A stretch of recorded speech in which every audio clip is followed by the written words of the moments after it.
melibatkan wakil-wakil calon dan juga pimpinan dari setiap negeri yang muda bertapak. Kita juga telah membentangkan penyata kira-kira dan following the formalities lah yang dimohon oleh pihak ROS. So kalau ada soalan daripada sahabat-sahabat media, kita akan jawab.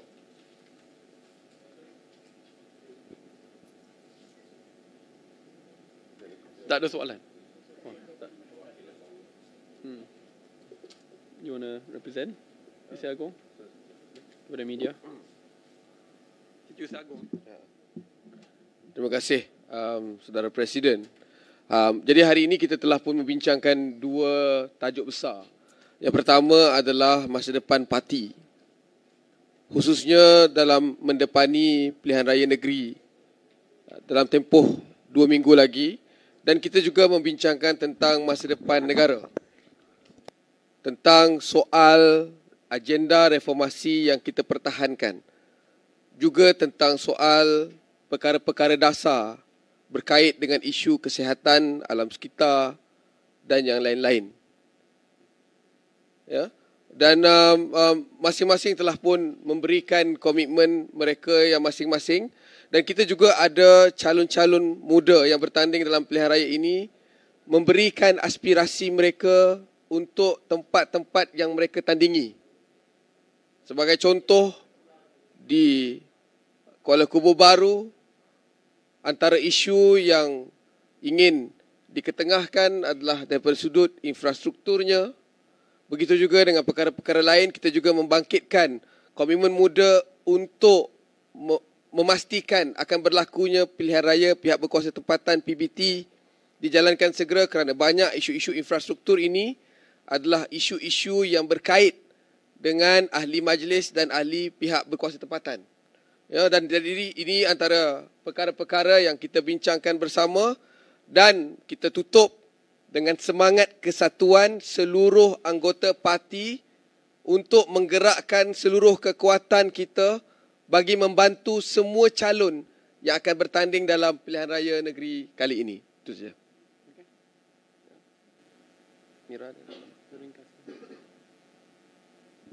Saya rasa kalau ada satu perkara yang saya ingin sambung daripada kenyataan Setiausaha Agong adalah satu perkara yang saya rasa cukup unik yang kita bawa dalam mesyuarat agung kita pada kali ini adalah dalam pembentangan penyata kira-kira kita juga buka ruang kepada perwakilan kita untuk mempersoalkan apa-apa sahaja kerunsingan dan keraguan tentang kewangan parti kepada pimpinan parti secara terus.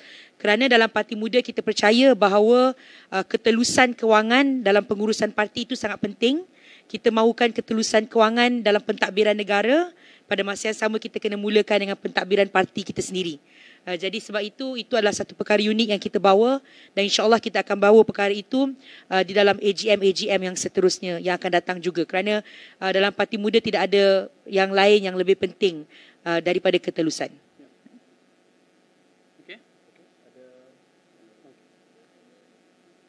So does that mean all candidates will do asset declarations? It's mandated. They've already completed and we will announce it all together very soon. I think a few very unique things which I hope friends in the media can help highlight. Number one is, in order for them to even get borang daripada Presiden untuk jadi calon, mereka diwajibkan untuk mengisytiharkan aset. Kedua, Muda adalah parti pertama untuk mencapai sasaran 50% calon wanita. Actually more than 50%, it's 53%. Out of 19 candidates, 10 are women. Not because of a quota, but because they deserve it, out of their own merit. Dan pada masa yang sama, saya rasa daripada cara kita meraih dana yang telah kita umumkan is very much based on crowdfunding, whether from small programs at every single divisional or state level. At the same time, a lot of dinners in which we host almost every day. And I think we are the first party to announce how much we've raised and what we've spent it on, and we will continue to do that.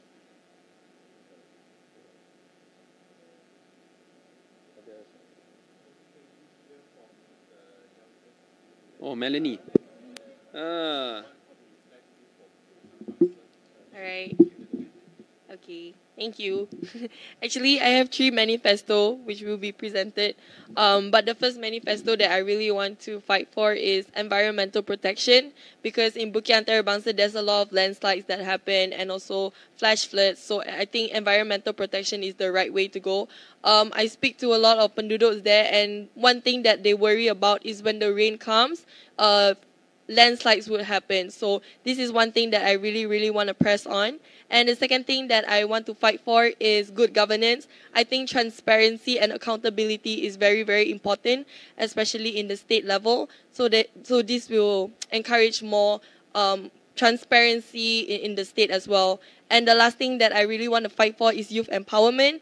I think Bukit Antarabangsa is a really, really great place to start to empower the youth, especially in terms of entrepreneurship and in terms of the music culture as well. So I want to give them this space for the youth. Thank you. Okay.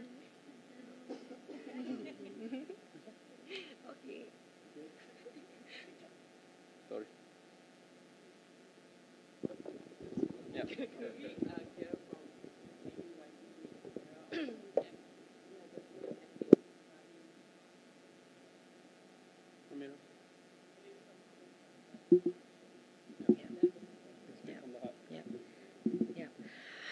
I think in terms of putting forth 50% women candidates, this is a commitment that we put in order to reflect, to show to people the true reflection of Malaysia. Almost 50% of the population in Malaysia are women, and so when it comes to the the Dewan Undangan Negeri, it is the representatives of the people, and so we have to show the true reflection of what Malaysia is in terms of the population and demography. There were a lot of efforts from many parties before this to put forth 30% of female representation. We recognize this effort. However, we feel that if we keep on sticking with the 30% female candidates only, we will only reach as far as 30%. And so we have been very committed to put forth 50%. And if anyone wanted to say that, these 50% of women are just token, we want to say that, look, just because we put forth 50% of women doesn't mean that they don't go through screening, doesn't mean that they are not capable, doesn't mean that they cannot bring the voices of the people. These women are actually really, really hardworking women.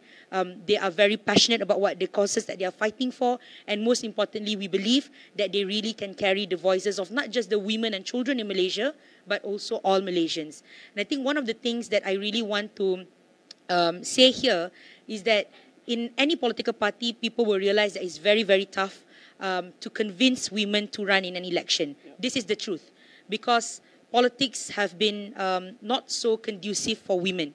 And so you see in many political parties, the reason as to why they couldn't fill in a lot of women is also largely because it's very tough to find women who are willing to become candidates. And so the effort that the party has put in to put forth these women as candidates are not just in terms of recruiting them and interviewing them as candidates, but also equipping them with the appropriate trainings in order for them to become good representatives, and also equipping them with whatever support that they need from the party. And I think I'm very, very proud to say that even in this current election, the youngest candidate and also the oldest candidate from our lineup are both women. Wow. Yeah. Yeah. That's true. Okay. Okay. Thank you very much, Thank you very everyone. much. Thank you very much. I'm sorry I have to...